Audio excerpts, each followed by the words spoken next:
Olá, hoje a gente vai mergulhar em Romanos capítulo 4. A questão principal, assim, é entender como a justificação pela fé, e não pelas obras, é explicada usando Abraão como o grande exemplo. Exato. E é fascinante, né? Como o texto pega uma figura histórica tão, tão chave para estabelecer um ponto teológico crucial sobre fé, ações e como ser considerado justo por Deus. Certo. O texto já começa perguntando, né? O que Abraão descobriu afinal? Diz que se ele fosse justificado pelas obras, ele teria do que se orgulhar. Mas não diante de Deus. Essa ressalva é importante. Isso. E aí vem a citação de Gênesis. Abraão creu em Deus, e isso lhe foi creditado como justiça. O que significa esse creditado na prática? Olha, basicamente é como se Deus olhasse para a confiança dele e dissesse: Ok, por causa dessa sua fé, dessa confiança em mim, eu te considero justo. Não é um pagamento por serviço prestado, sabe? Entendi. Não é um salário que ele mereceu por ter feito tudo certinho. Não, o texto até faz essa distinção, né? Quem trabalha recebe salário, é obrigação. Mas quem confia em Deus, mesmo sendo considerado ímpio, Hum. tem essa fé contada, acreditada como justiça. É um presente, uma graça. E aí entra Davi também, para reforçar essa ideia, certo? Falando da felicidade de quem tem os pecados perdoados. Isso, a parte das obras. Davi descreve a bem-aventurança, a felicidade da pessoa a quem Deus perdoa as transgressões, a quem não atribui pecado.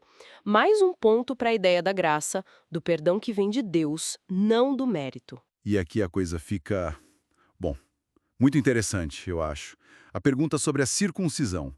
Essa bênção toda é só para quem é circuncidado? É um ponto nevrálgico do argumento, sem dúvida. A resposta é um claro não. Porque a fé de Abraão veio antes, né? Exatamente. A fé dele foi creditada como justiça antes dele ser circuncidado. A circuncisão veio depois. Como um sinal, então. Como um selo, um sinal dessa justiça que ele já tinha recebido pela fé. Não foi a circuncisão que o tornou justo. Isso é fundamental. E qual é a implicação disso? Bom, isso quebra barreiras, né? Coloca Abraão como pai de todos que creem, circuncidados ou não, desde que sigam o exemplo da fé dele. Desvincula a justiça de um rito específico. O que importa é a fé que veio primeiro. Certo. E a promessa de ser herdeiro do mundo, que também é mencionada, ela também não veio pela lei, mas por essa justiça que vem da fé. Entendi a lógica. Então o argumento segue. Se a herança viesse pela lei, a fé não teria valor prático e a promessa seria inútil. Exato. Porque a lei, segundo Paulo argumenta aqui, acaba mais mostrando onde a gente erra, onde há transgressão. E isso atrai a ira. Faz sentido. Onde não tem lei para quebrar, não tem transgressão para ser apontada. Precisamente. Por isso, a promessa tinha que vir pela fé. Para quê? Para ser por graça, para ser garantida para toda a descendência de Abraão. Não só a galera da lei, mas também a galera da fé. Isso, os que seguem a fé de Abraão. Por isso a citação, né? Pai de muitas nações. E repara na descrição de Deus nesse ponto. Ah, sim. Aquele que dá vida aos mortos e chama à existência as coisas que não existem. É forte. Muito forte. Mostra o tamanho do poder divino em que Abraão estava confiando. E o exemplo da fé de Abraão é descrito de um jeito... Nossa, contra toda esperança ele creu que seria pai de muitas nações. Mesmo olhando para o próprio corpo, como morto, quase 100 anos, e para Sara, que não podia ter filhos. Ele não vacilou na promessa. Pelo contrário, diz que foi fortalecido na fé, dando glória a Deus. É impressionante essa convicção. Sim, o texto diz que ele estava plenamente convicto de que Deus era poderoso para cumprir o que prometera. É por causa disso, dessa fé inabalável. Que lhe foi creditado como justiça. Entendi. E aí vem a aplicação direta, né? O texto faz questão de dizer: isso não foi escrito só por causa dele, de Abraão. É verdade. Mas também por nossa causa. Para nós, para quem a justiça também será acreditada. E quem somos nós nesse contexto? E somos nós os que cremos naquele que ressuscitou Jesus, nosso Senhor, dentre os mortos.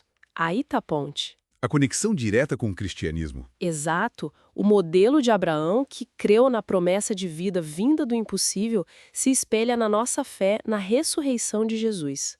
E o capítulo fecha amarrando tudo. Jesus foi entregue à morte por nossos pecados. Ressuscitado para nossa justificação. A ressurreição é a prova final, o ato de Deus que valida essa justificação. Pela fé, para quem crê, o modelo de Abraão encontra seu cumprimento total em Cristo. Então, para a gente fechar a ideia principal de Romanos 4, a justificação, a nossa relação correta com Deus, vem pela fé, pela confiança.